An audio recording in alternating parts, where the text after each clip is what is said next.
Okay, so we move from one story to the other. And now I'm going to talk about a story that this is a film that's coming out actually in July that I can't wait for.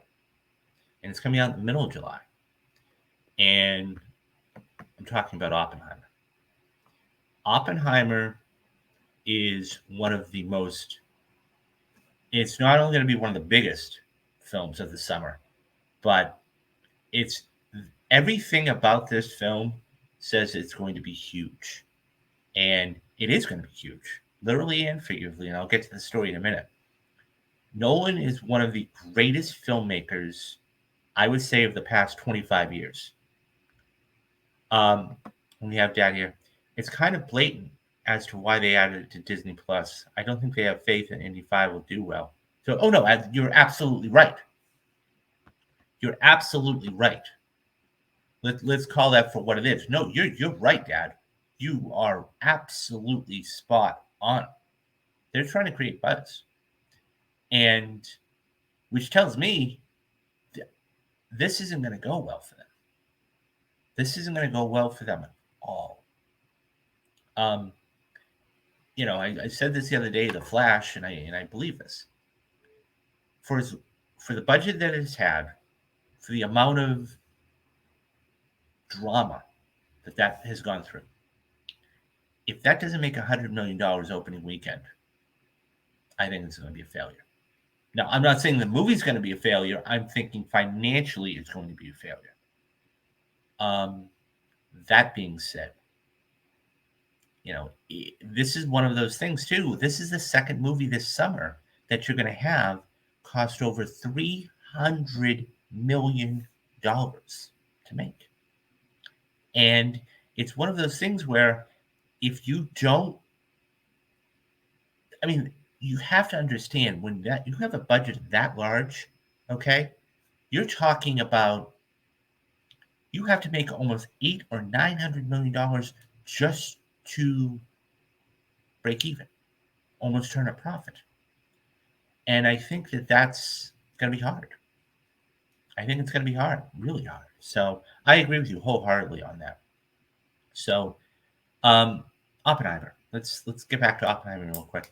The fact is that Nolan is a phenomenal filmmaker. He's one of the best filmmakers in the last 25 years, in my opinion. Okay, he's put together some absolute classics. Okay, Inception, Interstellar, the Dark Knight series. I mean, as a matter of fact, guys, I'm going to be doing the Dark Knight for the Perfect Movies in June. I was going to stream it today, but we will do it this weekend because I think there's going to be, it's going to be better for me, but also I wanted to probably talk tomorrow about the preview numbers of the new Spider-Verse movie. So I'm not talking about things like Memento, Insomnia, Dunkirk. So, it just goes to show you how when he does something, he does it well. So, let's get back to Oppenheimer real quick. So this is the story. It came from Variety. And this just blows my mind. Okay. And when you think about it, you're going to go, wow. Oppenheimer earns an R rating, which, look, it had to, right? I don't think you could sugarcoat this for a PG-13.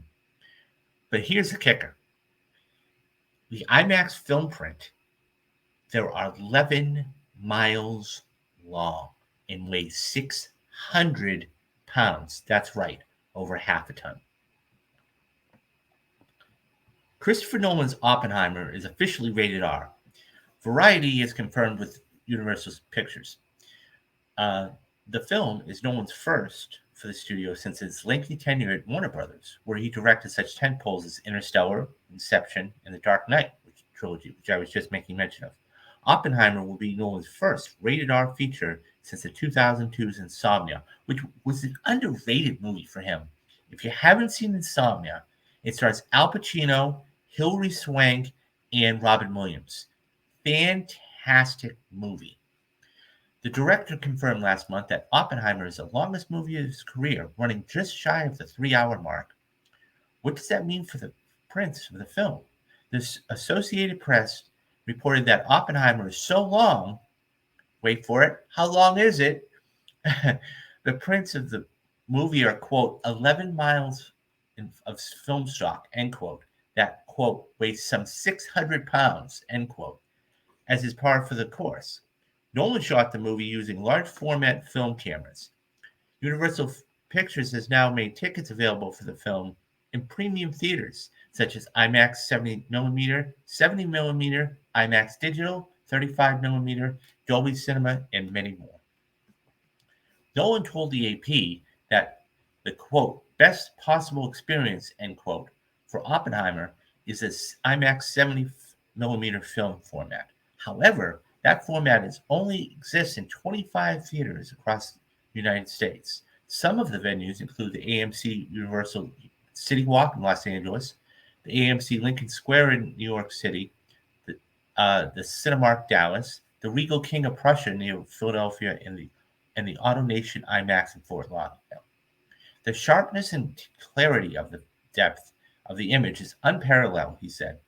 The headline for me is by shooting on IMAX 70mm film, you're really letting the screen disappear. You're getting a feeling of 3D without the glasses. You've got a huge screen and you're filling up the vision of the audience. You're immersing them in the world of the film. Large format theaters are essential to experience the sound design of the film. Nolan's movies have been criticized in the past for simply being just too loud. But it sounds like Oppenheimer might blow the roof off the theaters when it comes to the showing of the Trinity test, which marks the first detonation of a nuclear weapon. We knew that this had to be a showstopper, Nolan told the AP. We're able to do things with picture now that we were only able to do in sounds in terms of an oversized impact for the audience, and a almost physical sense of the response to the film. Nolan has already revealed he was able to simulate the explosion of the atomic bomb without relying on visual effects. Oppenheimer follows theoretical physicist J. Robert Oppenheimer as he leads the Manhattan Project and creates the atomic bomb to end World War II. Cillian Murphy stars as Oppenheimer, opposite Emily Blunt, Matt Damon, Robert Downey Jr., Florence Pugh, and many, many more. Okay, let's talk about this. Hey, Meadow, how are you? I totally agree with you. So I was just reading a piece that basically was saying Oppenheimer's film, the actual film itself for the IMAX, is 11 miles long and weighs 600 pounds, which is crazy. So, and he was basically talking about, so yeah, I mean, that's what the piece was about. And I think that, it's going to be fascinating to see. You're right. I can't wait for this movie. I think I think this is going to be amazing. And I think that Nolan is one of those old school directors, kind of like a Martin Scorsese, where um, he just tells a story, right? He doesn't care about how long it is. He doesn't care what it does. And yeah, no, I agree with you. It is crazy. So, I mean, the fact is that I mean, I've always considered The Dark Knight to be his perennial masterclass. I was just watching The Dark Knight for my Perfect Movies series, which I'm going to be doing later this weekend, guys. And there isn't a false note in that movie. There is not a false note in that movie. I think that's his masterclass. And I'm talking about like Interstellar, Dunkirk, Memento, Inception. This could literally blow things up and out. Now, is it going to do huge numbers? No. Don't expect this to be a financial success because Nolan is not that kind of director. He's like a Martin Scorsese, okay? He's more of an I won't say art house, but he is more of an artsy, creative, like a Tarantino-ish type of director. That being said, that's amazing. When you think about that for a minute, 11 miles long. 11 miles. 11 miles and 600 pounds. So, I mean, and to hear those kind of comments is just amazing in itself. Nolan is a director that everyone loves to hate. I think he's brilliant. His attention to detail, setting, visual. No, you're right. You're absolutely right, Dad. And that's what it comes down to, right? Is you have all these little things, and he does it so well. Metal says probably no financial, but definitely. Oh yeah, no, definitely. This is an award. This is a award contenders film, no doubt. Do not be shocked. Okay, do not be shocked or surprised if we're talking about um, this later on for best visual effects. Don't be shocked. Don't be shocked if this gets a best sound. Okay, if this gets sound design, if this gets editing, if this is going to get a lot of technical nominations. Um, I'll be honest. I'll even go out on a limb and say I think that. Wait, he did it in Stellar. Yeah, he did it in Stellar. He did it in Stellar. That's what I mean. And that was almost a 3 hour film too. Okay, that's a fantastic movie. So I'm telling you, I think this could be his. And when we talk about directors, that's the other thing I want to touch on real quick. When we talk about directors, we talk about Scorsese and Spielberg because those are really the two, right? Like their top 10 is a career for most people. They are absolute bangers. They're incredible. I mean,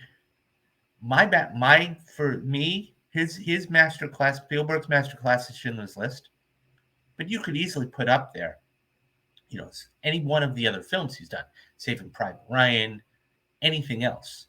Okay, so let's like Scorsese. I mean, his masterclass.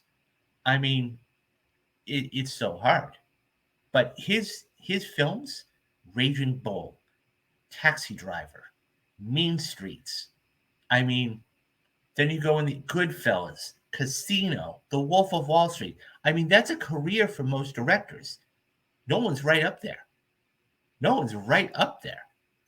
So, I mean, it's so hard to pick and choose which ones but I love this. His direction. Now, everybody has a bad day at the office, right? I have not seen Tenet, but from what I understand, Tenet was not the best. And you had the whole pandemic, and that didn't help matters much either. Okay.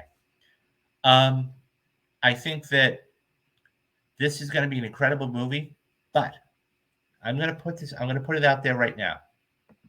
Hollywood loves biopics. They love biopics. Do not be shocked if we're talking about Cillian Murphy. By the way, this is his 5th film with Christopher Nolan. Do not be shocked if we're talking about him getting an Academy Award nomination for Best Actor.